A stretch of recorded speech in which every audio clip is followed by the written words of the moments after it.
Il est tout à fait logique qu'il s'y soit rendu avec une cible précise en tête. 2 procureurs en charge des meurtres de 4 étudiants de l'Université de l'Idaho dès le début évoquent aujourd'hui ce qu'il a fallu pour condamner Bryan Kohberger à perpétuité. Alors, quelle était votre théorie de travail sur la raison pour laquelle Bryan Kohberger s'est rendu à King Road cette nuit-là?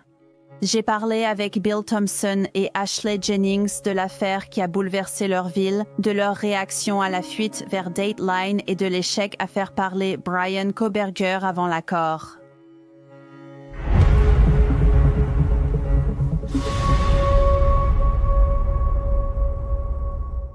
Bienvenue sur Law and Crime. Je suis Angelette Levy.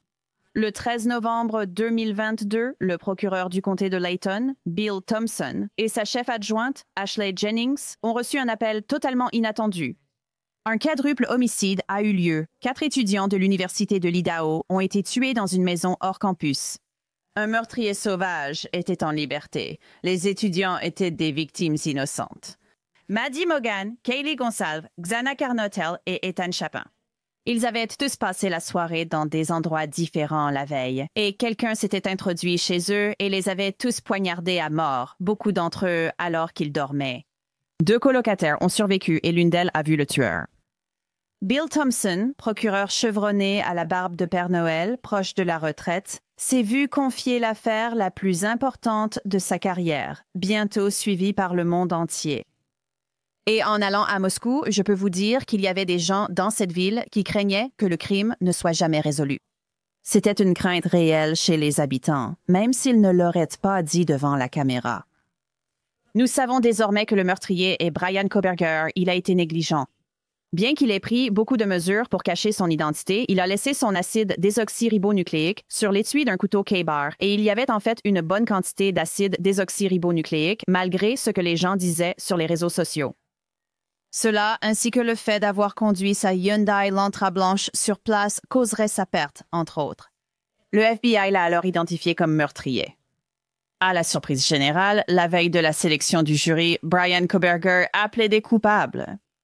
Les conditions de cet accord n'ont pas convenu à 2 des familles des victimes. Les parents de Kyle F. Gonsalves et le père de Xana Cernodel voulaient un procès. Mais les familles de Maddie Mogan et d'Ethan Chapin soutenaient cet accord. Nous allons bientôt expliquer pourquoi Thompson a accepté si facilement le plaidoyer de culpabilité de Kohberger et pourquoi il n'a pas demandé à Kohberger de révéler les détails du crime en échange du retrait de la peine de mort. Mais c'est une offre de preuve demandée par les procureurs lors d'un accord de plaidoyer. Au lieu de cela, Bryan Kohberger est entré en prison en gardant son histoire pour lui, avec la connaissance de la façon dont il a commis ce crime et de l'endroit où il a caché les preuves. Certaines personnes sur les réseaux sociaux pensent encore que Kohberger est innocent malgré son aveu. Leur opinion ne changera peut-être jamais. Mais Kohberger a reconnu ses meurtres devant le tribunal. Vous avez entendu l'accord de plaidoyer mentionné aujourd'hui. Êtes-vous d'accord? Oui. Et comprenez-vous la nature des accusations dont vous êtes accusé et pour lesquelles vous allez plaider coupable aujourd'hui? Oui.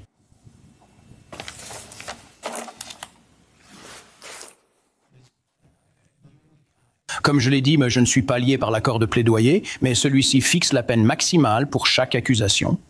Comprenez-vous que je ne suis pas lié par l'accord? Oui. Quelqu'un vous a-t-il promis que je serais indulgent ou clément si vous plaidiez coupable? Non. Quelqu'un vous a-t-il menacé, vous ou un proche, pour vous inciter à plaider coupable? Non. À part les accords conclus par l'État concernant l'accord de plaidoyer, est-ce que quelqu'un vous a promis quoi que ce soit en échange de votre accord de plaidoyer? Non. Quelqu'un vous a-t-il demandé de mentir en répondant à mes questions aujourd'hui? Non. Quelqu'un vous a-t-il offert une récompense autre que l'accord de plaidoyer pour vous inciter à plaider coupable aujourd'hui? Non.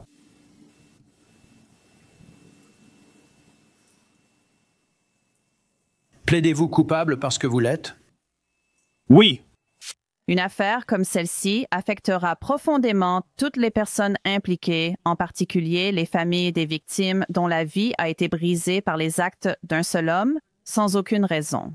Aucune preuve ne montre que Koberger connaissait ses victimes, mais son téléphone indique qu'il s'est rendu à Moscou 23 fois la nuit de juillet 2022 à la semaine précédant les meurtres. Également sur le téléphone portable de Koberger, il y avait plus de 150 selfies. Il était obsédé par lui-même. Et sur l'un d'eux, il semble prendre un selfie, mais en réalité, c'est probablement juste une ruse, car à l'arrière-plan se trouve une belle jeune femme sur un terrain de baseball avec des cheveux blonds. Elle ressemble beaucoup à Maddie et Kaylee. Était-il vraiment en train d'observer cette femme? Je le pense. Et aussi, Koberger semblait avoir une obsession pour les tueurs en série. C'était bien plus que ce qu'un étudiant en criminologie étudierait, surtout Ted Bundy, qui a agressé et tué des dizaines de jeunes femmes de Washington à la Floride. À Tallahassee, il a tué 2 sœurs à la maison Kuyo-Mega en 1978 et attaqué d'autres résidentes, qui ont survécu. Le plaidoyer de culpabilité de Koberger implique qu'il restera en prison jusqu'à sa mort. Je voudrais donc faire venir les 2 personnes qui ont mené cette poursuite. Bill Thompson est le procureur du comté de Lato et sa principale adjointe est Ashley Jennings. Je tiens à vous remercier tous les 2 d'être venus. Bill, je commence avec toi. Comment tu te sens? Tu sais, nous avons eu un peu de temps maintenant. Un peu de temps est passé. Après ce plaidoyer de culpabilité. Eh bien, nous sommes certainement satisfaits d'obtenir une résolution finale et concluante à cette affaire. C'est un soulagement pour la plupart des victimes, ainsi que pour les enquêteurs et pour nous. Nous comprenons que certains auraient souhaité une autre décision, je le respecte. Mais nous pensons avoir fait ce qu'il fallait, compte tenu de tout. Et il est important que les gens aient maintenant l'opportunité d'aller de l'avant. Je sais que vous en avez déjà parlé, mais je voudrais approfondir un peu ce sujet concernant cet accord de plaidoyer. Avez-vous été surprise quand Ann Taylor est venue vous voir seulement quelques semaines avant le début de la sélection du jury? Et elle dit « Je suppose que vous pouvez nous faire une proposition. Racontez-moi comment cela s'est passé et si vous avez été surprise. » Eh bien, je pense que nous ne nous attendions certainement pas à ce que cela arrive. La défense avait toujours soutenu que leur cliente était innocente sur le plan factuel. Donc Ashley Joshowitz et moi étions tous sur la voie du procès. Nous avions travaillé pendant des mois à préparer le procès et nous étions en bonne voie pour être prêts, comme prévu. Vous vous souviendrez qu'en juin, je crois le 18 juin, nous avons vu des audiences avec le juge Hippler concernant la demande de la défense pour un nouveau report, ainsi qu'une demande pour qu'il puisse présenter des théories de coupables alternatifs, c'est-à-dire accuser quelqu'un d'autre. Le juge a clairement dit que cela n'arriverait pas. La semaine suivante, la défense nous a contactés pour s'informer d'un possible accord de plaidoyer. Alors nous en avons discuté entre nous. Nous avons contacté toutes les familles et nous leur avons parlé par Zoom, un peu comme nous le faisons ici, ou par Teams le jeudi et le vendredi de cette semaine-là. Comme on pouvait s'y attendre, il y avait une grande variété de sentiments parmi les familles, et c'est ce que nous recherchions. Nous voulions leur demander « Que pensez-vous d'une éventuelle proposition de plaidoyer ?» On nous a parlé d'une possible offre de plaidoyer et nous voulons avoir votre avis. Nous avons pris cela et nous avons rencontré l'équipe d'avocats au cours du week-end, puis nous avons décidé de répondre à la défense en disant simplement que si le prévenu veut éviter le procès, il n'a qu'une seule option. Plaider coupable tel qu'inculpé pour les 5 crimes et renoncer à tout appel. Ainsi, ce serait définitif et concluant. Et cela ne durerait pas des années, comme c'est souvent le cas pour les affaires de peine capitale, et il saurait qu'il passerait le reste de sa vie en prison. Le lundi matin suivant, la défense et le tribunal nous ont informé que le prévenu acceptait de plaider coupable. Voilà ce qui s'est passé. Qu'est-ce qui a changé, Ashley? Sais-tu ce qui a pu changer de leur côté? Parce que comme Bill vient de le dire, ils ont affirmé pendant des années qu'il était innocent sur le fond. Tu sais, ce langage a un peu changé. Je me souviens d'Ann Taylor qui disait lors d'une audience plus tôt cette année « Votre honneur, notre client maintient son innocence ». Tu sais, elle n'utilisait plus exactement ces termes-là. Qu'est-ce qui a changé? Vous avez écouté les appels en prison. Est-ce que ses parents lui disaient un peu genre « Hey, peut-être que t'as fait ça, je ne sais pas ».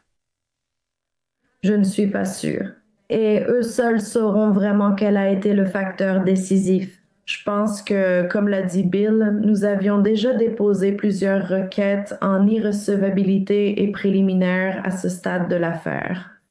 Ils avaient vraiment épuisé toutes leurs options avant le procès et pour la plupart, cela n'avait pas abouti. Donc, je pense vraiment que cela a beaucoup pesé dans leur décision de savoir s'ils voulaient vraiment aller au procès ou non. Tu sais, Bill, je t'ai déjà posé cette question en conférence de presse. Tu as dit que légalement, tu ne peux pas le forcer à faire une allocution. Mais pourquoi ne pas obtenir une proposition de sa part? Tu sais, et Anne, genre, on va le laisser plaider. Mais il faut savoir où il a mis le couteau, comment il est entré et qu'il réponde à quelques questions. Pourquoi n'as-tu pas demandé une proposition? Eh bien, on en a parlé entre avocats et on a décidé qu'on voulait s'assurer que le plaidoyer de culpabilité soit solide s'il décidait de plaider coupable. D'après notre expérience, et le juge Hippler en a aussi parlé, souvent, quand on demande aux prévenus d'expliquer, ils commencent à minimiser ce qui s'est passé. On ne peut pas leur faire confiance quant à la véracité de ce qu'ils disent. Et nous avons choisi, afin d'assurer un plaidoyer de culpabilité solide et durable pour tous les chefs d'accusation, de ne pas exiger plus que ce que le tribunal demanderait en ce qui concerne l'aveu par le prévenu de la véracité des accusations. Mais une offre préalable, vous pouviez la rejeter et aller au procès si vous pensiez qu'il minimisait ou mentait ou qu'il n'était pas honnête. Et il aurait pu vous conduire à l'arme du crime. J'entends ce que tu dis, Angenette. Et il aurait pu. Nous ne savons pas s'il l'aurait fait ou non. Je ne pense pas que cela aurait changé le résultat final. Et notre intérêt, en réalité, était de savoir si nous allions pouvoir garantir un résultat certain pour les familles et pour le public. C'était l'objectif. Et nous sommes aussi revenus sur le début. Je ne sais pas si tu es au courant, mais au début, quand le FBI a commencé à travailler sur cette affaire, ils ont envoyé des agents de leur unité d'analyse comportementale, leurs profileurs, pour travailler dessus. Et ils nous ont dit qu'en se basant sur ce qu'ils voyaient de la nature du crime, en voyant les crimes eux-mêmes, même si on arrivait à faire parler la personne qui a commis ces crimes pour essayer d'expliquer pourquoi c'est arrivé, ça n'aurait aucun sens pour des gens normaux comme nous. Et qu'on ne peut vraiment pas leur faire confiance pour dire la vérité, parce que des personnes comme ça vivent dans leur propre monde, qui est complètement étranger à ce que nous, en tant que personnes normales, comprenons et pouvons assimiler. Donc ça a aussi été un facteur dans nos réflexions. C'était probablement l'une des affaires les plus bizarres que nous ayons jamais vues, je pense.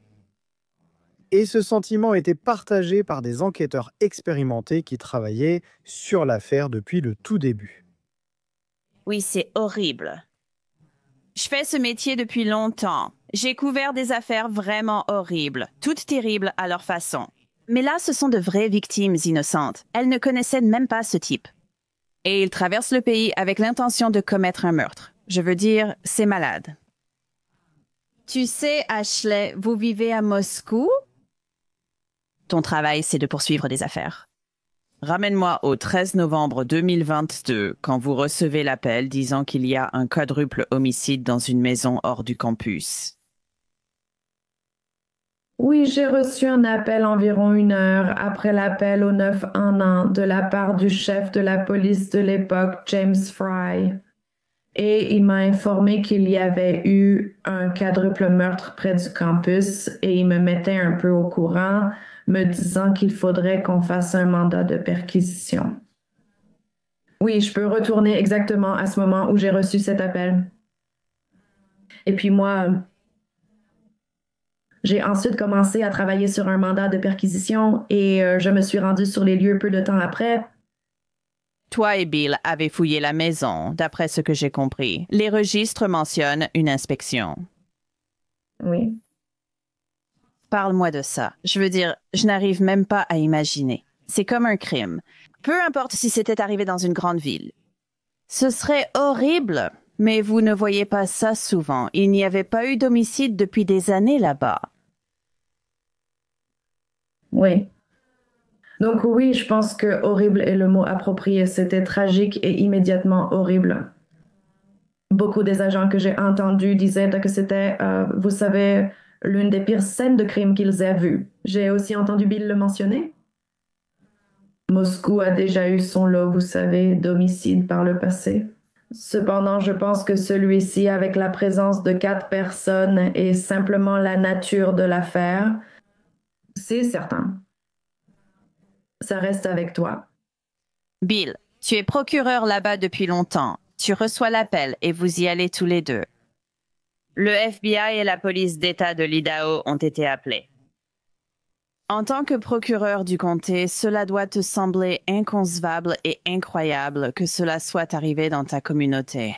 Je pense que ma réaction quand j'ai reçu l'appel pour la première fois était plutôt « C'est vraiment grave et nous devons nous assurer que tout le monde est en place et fait de son mieux pour protéger la scène de crime et recueillir des informations. » Je pense que l'un des avantages d'être plus âgé et d'avoir fait cela pendant un certain temps, c'est j'ai compris l'importance que tout le monde soit discipliné dès le début. C'est le genre de situation, surtout avec de jeunes officiers, qui n'avaient jamais vu une telle scène de crime où nous avons dû veiller à ce que les émotions n'affectent pas le bon jugement et le travail de police. Donc, il s'agissait vraiment d'être vigilant, d'être en mode attentif, d'être présent pour travailler avec nos officiers afin de s'assurer que tout était fait comme il se doit et que nous recueillions les informations de manière légale et crédible. Aviez-vous des inquiétudes concernant la gestion de la scène de crime? Vous savez, évidemment, on apprend des choses à chaque affaire. Pensez-vous que la scène de crime a été bien gérée ou quel est votre avis à ce sujet? Quand je suis arrivé sur les lieux, j'étais en fait à Spokane ce jour-là, qui se trouve à environ 420 miles de là. Quand je suis revenu plus tard l'après-midi sur les lieux, la scène de crime était sécurisée. Les détectives de la police d'État étaient là et ce sont eux que nous faisions intervenir pour traiter les scènes de crime majeures. Ils se préparaient à effectuer leur travail sur la scène, y compris la documentation des lieux. Tout semblait être en bon ordre, bien contrôlé à ce moment-là. Je sais maintenant, après coup, que le service de police avait déjà pris des photos complètes de la scène pour s'assurer qu'elle soit documentée sans être perturbée, ce qui est une bonne pratique policière. Tout le monde a fait son travail ici. Je n'ai pas d'inquiétude en y repensant. Expliquez l'importance de cet étui et comment vous en avez eu connaissance. Eh bien, nous avons appris l'existence de l'étui le 13e jour lorsque la scène était en cours d'analyse. L'étui a été trouvé sur le lit à côté du corps de Maddie. Et nous avons su immédiatement, étant donné ce qui semblait être de multiples blessures par arme blanche, comme cause de décès pour les 4 victimes, que cela était probablement une pièce à conviction cruciale. Donc cela a été traité en priorité. Il a été transporté en voiture, pas envoyé au laboratoire d'État par colis. Il a été transporté en voiture et remis au laboratoire de criminalistique de l'État de l'Idaho, où il a été traité en priorité. C'était juste une question de « je ne me souviens plus, un jour ou deux ».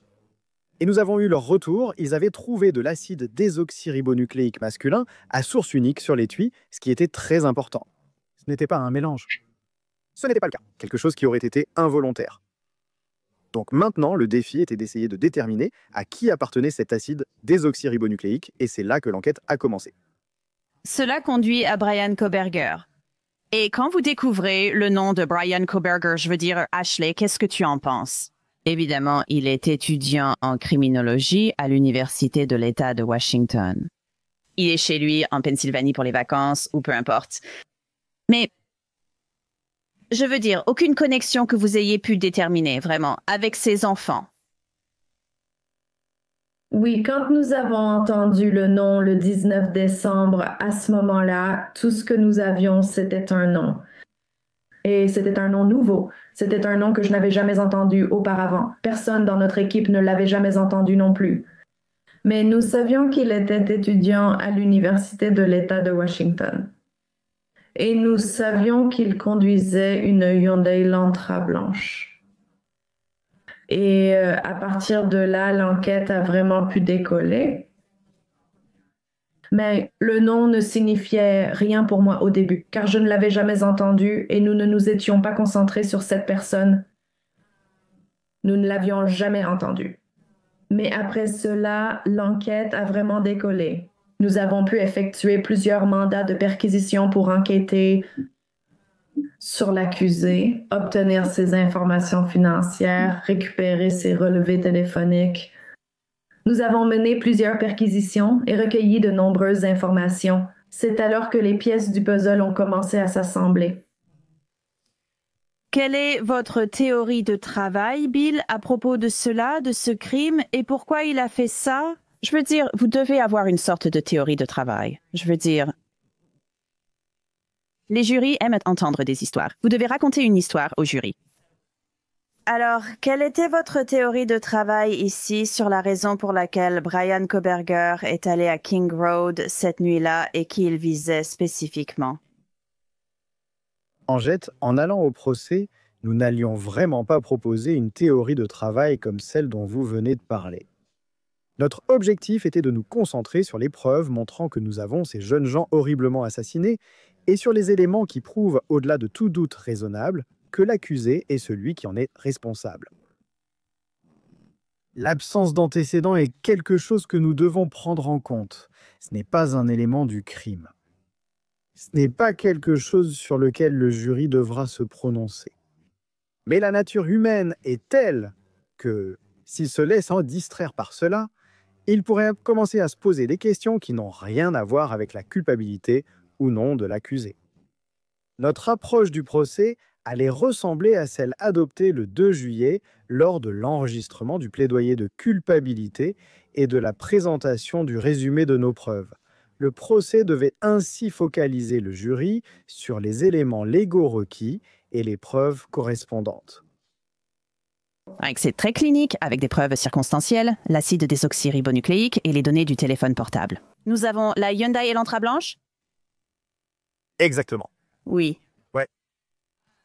Tu sais, je suppose que je vois ça comme... Tu sais, dans ma tête, quand je regarde l'affaire, je pense qu'il est probablement entré là en visant une seule personne. Je crois que c'était quelqu'un qui vivait dans sa tête, comme tu l'as dit plus tôt.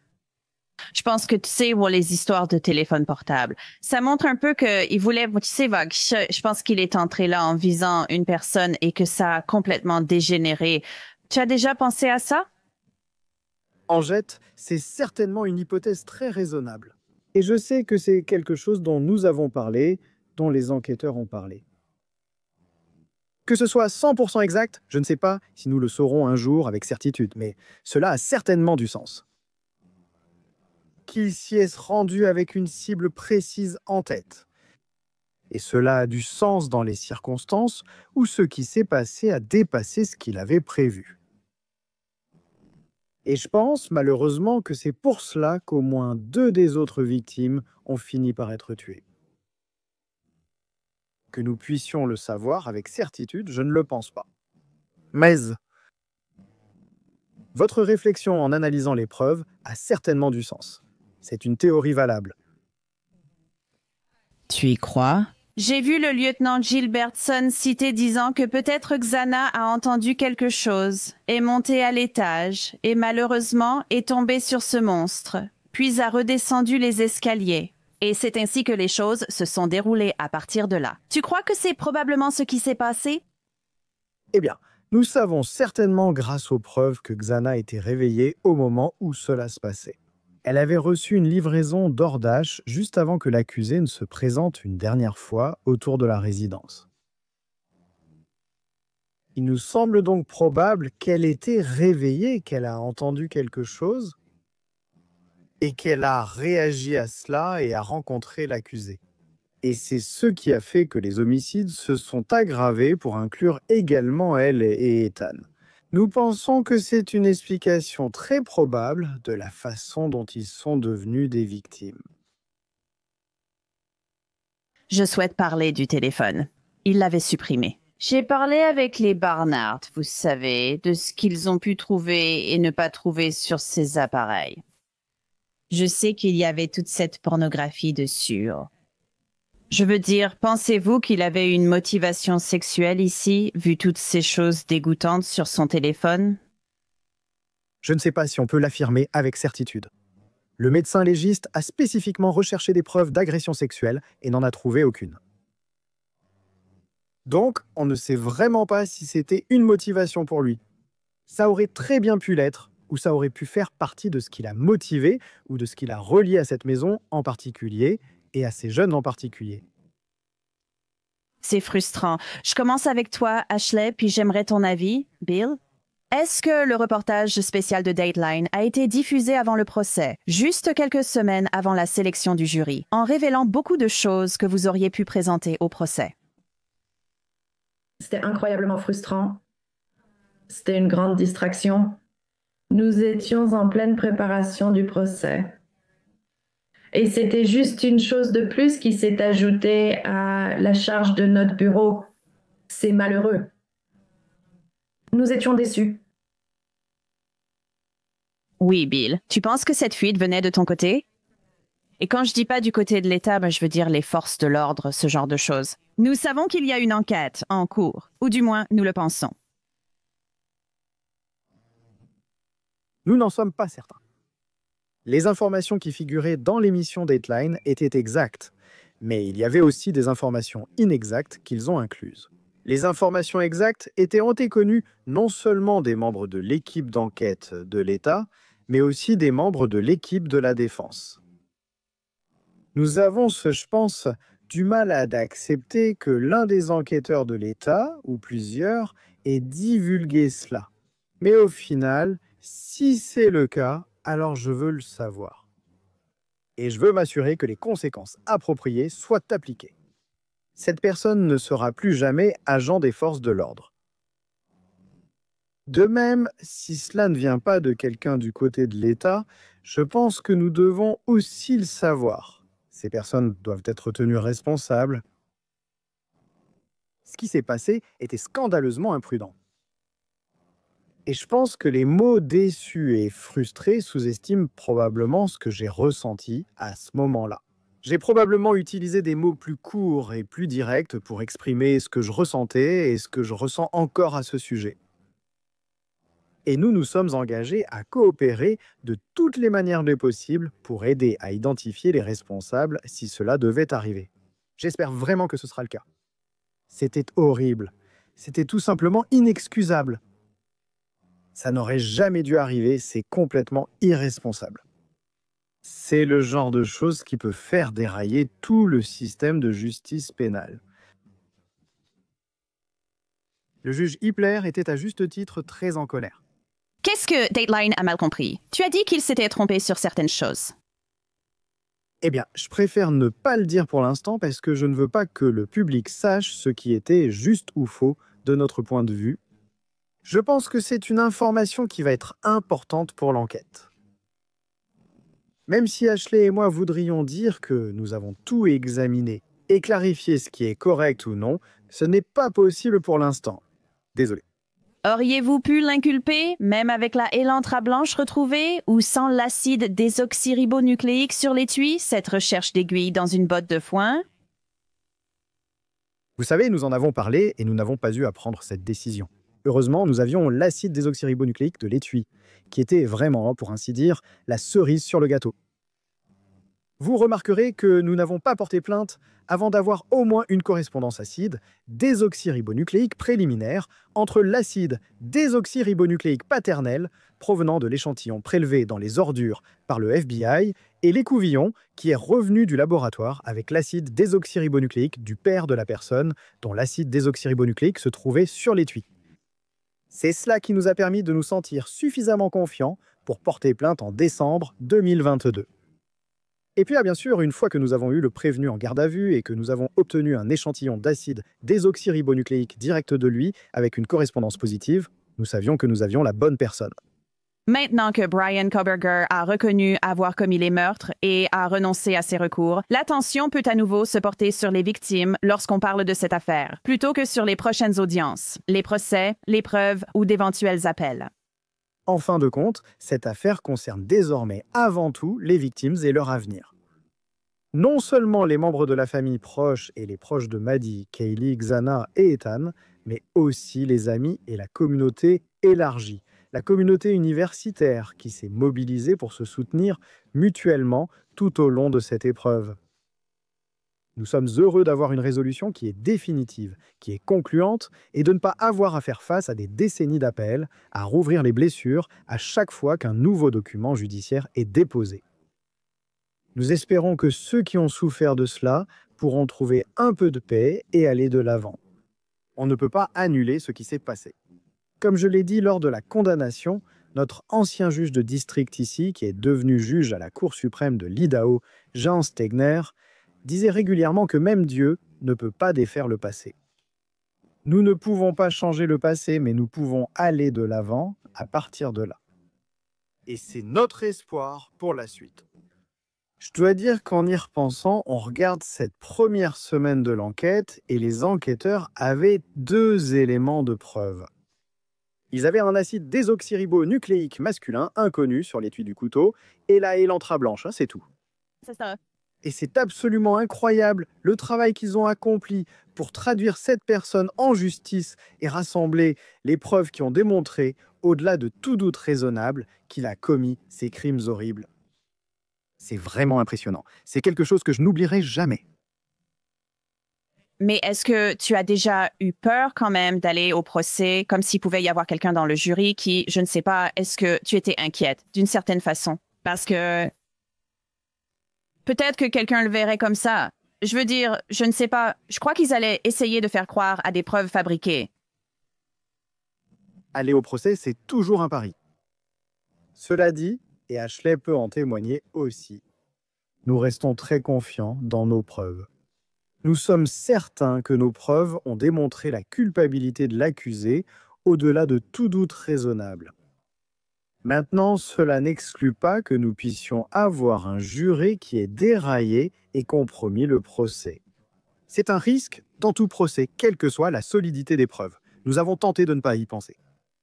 C'est simplement un fait de la vie dans la profession juridique. Ce sont les risques inhérents au procès. Le plaidoyer de culpabilité permet d'éviter totalement ce risque. Il y a cet avantage, mais cela ne faisait pas partie de la décision d'offrir le plaidoyer et d'accepter les aveux de culpabilité. Ashley. Oui, je pourrais simplement répéter ce que Bill a dit. Je pense que tu l'as parfaitement exprimé. Bill Thompson, Ashley Jennings, merci beaucoup d'être venu. J'apprécie vraiment. Ça a été vraiment intéressant de parler avec vous deux. Merci, je vous en prie.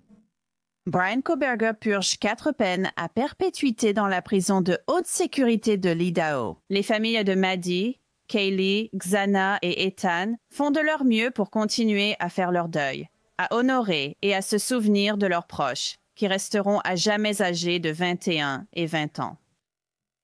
Et c'est tout pour cet épisode de Law & Crime. Je suis Angelette Lévy. Merci beaucoup d'avoir été avec moi. Je vous retrouve ici la prochaine.